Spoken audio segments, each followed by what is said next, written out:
ஜென்மம் வாங்கி வந்து இரு ஜென்மம் வாழுகிறேன். இது என்ன கதை என்று விதி கேட்குதே. மாயமா என் கண்ணீர் மாறுமா?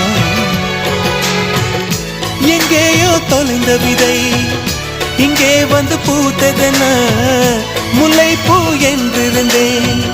முள்ளோடு பாய்ந்ததென்ன நான் உடன் நிற்க நிழல் என்னை தூரத்த உயிர் தியக்கும் பயணம் என்ற திருப்பத்தில் முடிவது ஓய்ந்தது.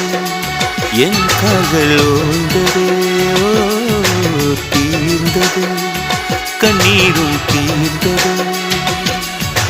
பூசும் மஞ்சள் பூசிய பூன்று பூமியோடு போன பின்னும் பூத்தது ஏனென்று என் கண்கள் போய் சொல்லுமா? வேறில்லாமல் பூ பூக்கும்